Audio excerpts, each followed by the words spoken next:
Napanood ho ba ninyo yung batang estudyante na binuli ng kanyang mga kaklase dyan sa Pasig? Yan ho ang pag-uusapan natin ngayong araw na ito. 3, 2, 1, go!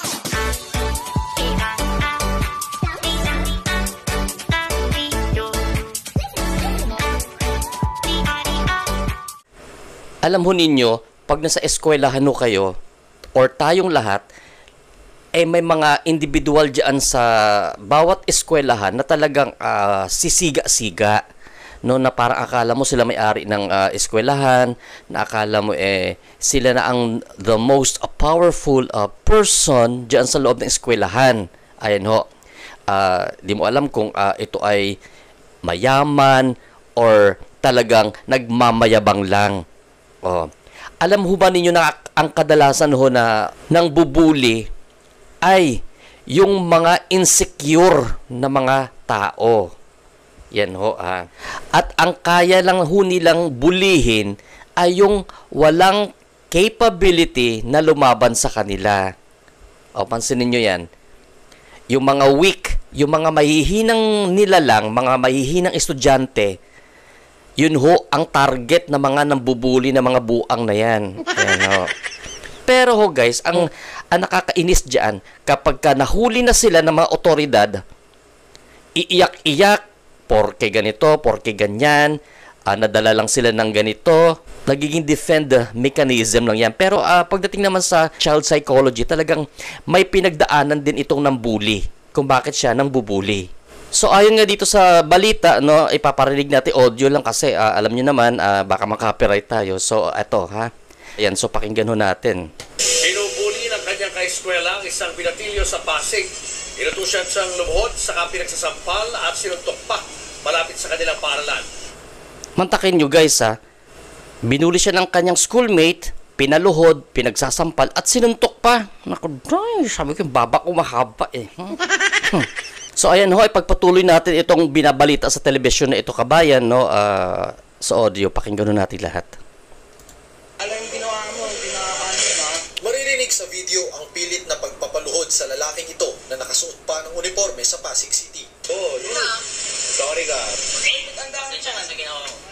Agad namang lumuhod ang binatilyo saka humingi ng pasensya. Pero maya-maya, bigla na lang siyang sinampal ng lalaking nakaputing fitted shirt. Sinubukan pang awati ng lalaki ng kanyang mga kasamahan.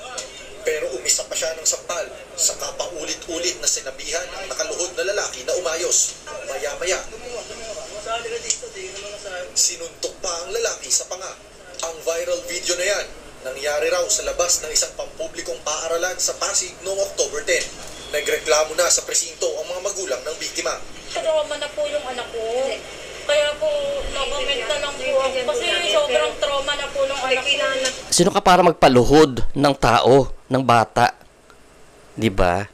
Alam ho ninyo, sa mga kabataan na nanonood sa atin sa mga magulang na rin sa lahat, sa pangkalahatan, hindi ho kasi solusyon yung mambuli kayo ng kapwa ninyo. Eto guys, para precise ang ating sinasabi dito, eto may isang abogado dito na nagsasabi about sa bullying, kung ano ang mga dapat gawin. Ayan ho Ano dapat ang gawin kapag nabubuli ang anak mo? Simulan natin. Tandaan niyo po, pag nabubuli ang anak niyo ng kaklase niya, hindi lang po yung kaklase ang may problema rito. Hindi lang po yung magulang ng kaklase niya. Hindi lang po sila ang may problema rito. Tandaan niyo, kapag ang anak niyo ay nasa eskwelahan, primary responsibility po yan ng eskwelahan. Correct. Itinuturing natin na second family, second na tahanan natin itong eskwelahan, at ang mga teachers dyan, mga pangalawang magulang natin yung mga yan. So, basically, sila talaga ang liable kung bakit nagkakaroon ng mga ganyang pangyayari sa loob at paligid ng eskwelahan na yan. Ayan, na hindi nila namomonitor. Teacher, ni principal, ng school administrators, at ng buong universidad. Sila po ang may primary responsibility sa anak nyo. So ano po ba ibig ko sabihin dito? Sabihin natin, nabuli anak nyo, nagulpe, sabihin natin na nagkaroon ng sugat, nagkaroon ng black eye. Sino po ba ang primarily liable sa nangyaring ito? Yung pong eskwelahan. Tandaan nyo po, no? Yung eskwelahan po ang may primary liability. Kasi ang tawag po sa family code, ang school po ang mayroong special parental authority kapag ang anak nyo pumasok sa eskwelahan. Dahil sila Correct. May parental authority. So, technically, talagang sila ho ang responsible sa mga ganyang kaganapan dyan sa kanilang nasasakupan dyan sa eskwelahan. Ayan ho. Special Parental Authority, sila po ang primarily liable kapag nagkaroon ng problema sa anak nyo at saka sa kaklase niya. So ano po ba ang remedyo dyan? No? Ano po ba ang tip ko sa inyo kapag nabubuli ang anak nyo? Agad-agad po, ireklamo nyo sa eskwelahan. Bakit? Kapag hindi po nila inayos yung kaguluhang nangyari, pwede nyo pong ihablan mismo yung eskwelahan kasi sila po talaga liable dito. It just so happens na meron ding magulang yung bully. So ang isip po natin, yung magulang ng bully, ang i-approach natin agad. Mali po yun. Yung school po ang puntahan natin. At hayaan natin yung eskwelahan na kotakin yung magulang ng bully. Ganun po talaga ang tamang proseso. Para pag di po nakisolba yan, hindi po naiayos, aba, sa kaso nyo, hindi lang yung magulang ng bully ang papailan natin. Pati yung school. Yung school ang papailan natin ang kaso. Kasi sila nga ang primarily liable dito. No, adding tip na lang din sa inyo. Sabihin natin yung anak nyo 10 years old. Yung bully niya, 11 years old. Kahit ano pong mangyari dyan, pagka-blacking may anak natin o hindi po natin makapailan ng criminal case yung bully kasi nga exempted from criminal liability po dahil under 15 years of age. Kasi nga ho, hindi pwedeng sampahan ng kaso itong under ng 15 years old.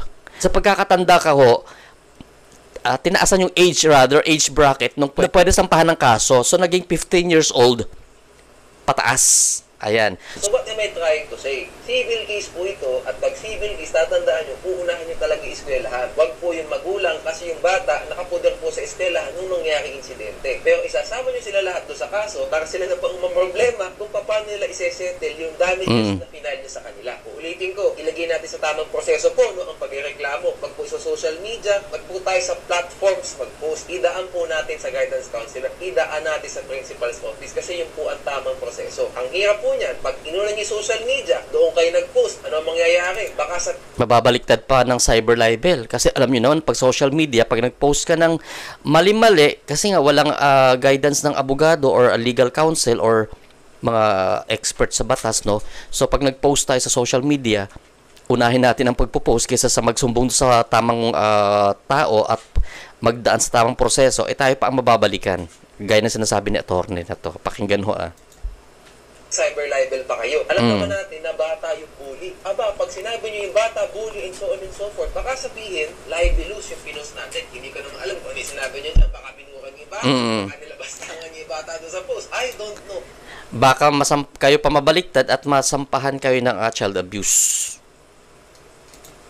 Nasabi ko sa inyo, para na lang po maging mas simple, mas maayos ang procedure, idaan natin sa tamang lugar. Sa school po tayo mag-file. Ito na naman yung isa, nagugulo na naman. Sa social media, lalaki na po masyado ang problema. Talagang hindi na po kayo magkakaroon ng resolution sa nangyari na yan. Kaya po ang advice ko. So ayun nga ho, according sa research natin guys, no, nagkaroon na ho ng ikalawang pandinig itong pambubuli na naganap diyan sa Pasig City doon sa estudyanteng na bully ng mga kanyang ka-schoolmate.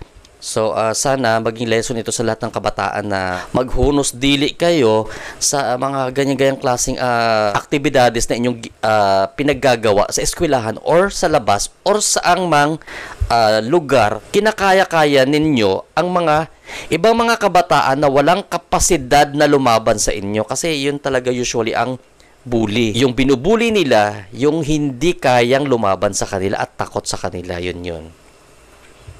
Kasi hindi naman yan sila hindi naman nila ibubuli yung alam nilang kaya silang labanan pabalik. So maging leksyon sana ito sa ating lahat, no, na lahat ho kasi ng hindi magandang ginagawa natin, lahat ho may consequences. Una-una may consequences, may liability sa batas. Ayan. May kakaharapin tayo mga kaso. Alam mo, pinapaliit mo lang yung mundo mo pagka ganyan Mantakin mo paluhurin ka dyan. Ano ka? Diyos? Papaluhurin mo yung tao sa'yo? So hanggang dito na lang muna ang ating usapin sa araw na ito. Carlo Medes TV is signing off. Keep safe everyone and have a blessed day to all of you guys. Bye-bye! So ano na? Ginulo mo na naman